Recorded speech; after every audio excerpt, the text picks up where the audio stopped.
To Russia's invasion of Ukraine, President Trump signaling the war could be nearing an end after talks with Vladimir Putin this week. What will it take to finalize this deal? Retired U.S. Army Major General Dana Pittard joins me now. General, thank you so much for giving us your time on this Saturday. We greatly appreciate it. I want to start with what the president has said about the talks, about the communication with Vladimir Putin. Take a listen. I think we're doing well, as you have been hearing about Ukraine. I think we're doing now well with Russia.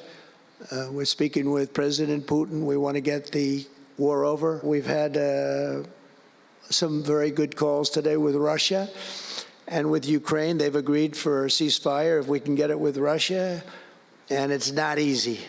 It's a tough one, but I think we're doing it. Your thoughts on what the president said and the communication that seems to have opened up with Vladimir Putin? Well, good morning. I think President Trump is right on a couple things, and one is that Ukraine has agreed to the proposed ceasefire agreement. He's also correct as far as certainly the communications with Vladimir Putin and Russia, and that it is a very complex situation. It's a complex, in fact, wickedly complex problem to try to solve.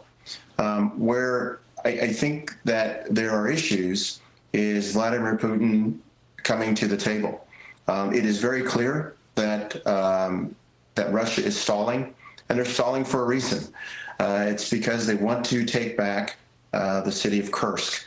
If you remember from last summer, Kursk was taken by the Ukrainians in a very bold move in Russia. Is very embarrassing to Moscow. So right now, Russian and North Korean troops are trying to take back Kursk. Yeah. You know, it's interesting you brought that up. The president said on Friday that there were thousands of Ukrainian troops encircled there in that area.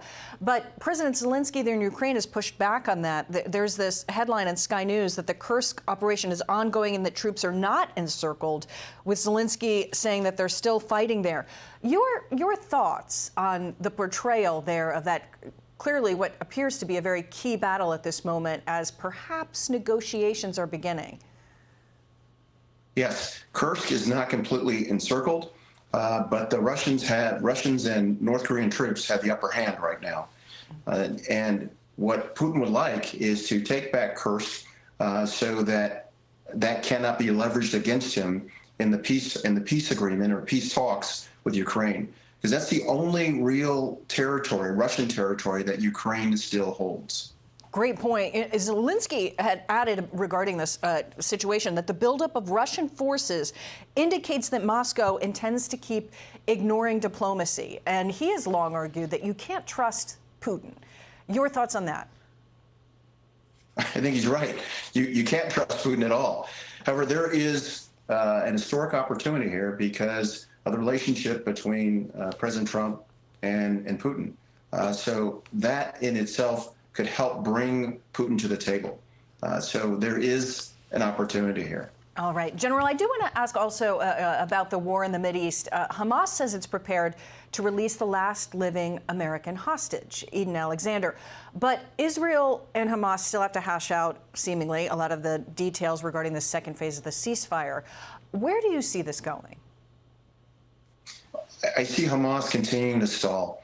They're using, the hostages, the Israeli and American hostages, as pawns. They were given an opportunity, I think, by President Trump. He gave an ultimatum for them to release all hostages by the time of the inauguration.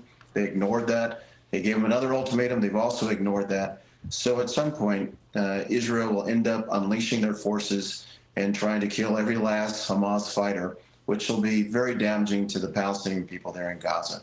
But it's something Hamas apparently does not want to deal with any kind of peace agreements. They're in their last holdout right now. They've been defeated. They just haven't been destroyed yet. It's a heartbreaking situation. Hamas supposedly claiming that they're willing to release this last American hostage. They still hold 4 American bodies. And it's worth noting that there are 24 hostages that are thought to be alive as well, noting that. Some of the headlines are, a little back and forth on this. Here's one from the BBC that the U.S. rejects impractical Hamas demands as the Gaza truce hangs in the balance. Apparently Hamas, asking for a big exchange of prisoners, of aid to come back into the country. Your thoughts on their demands and the pushback, and if they can even be remotely believed? I do not think that Hamas can be trusted. They're a terrorist organization. Hamas doesn't have a whole lot of leverage right now. They think they do.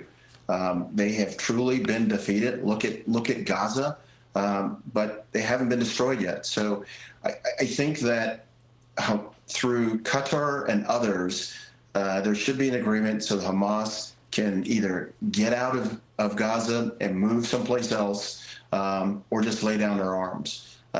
But they want to fight till the very last Palestinian citizen is alive, and that's ridiculous.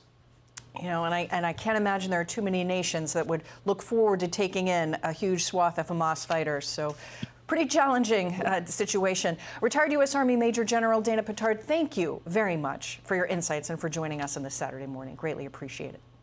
Thank you.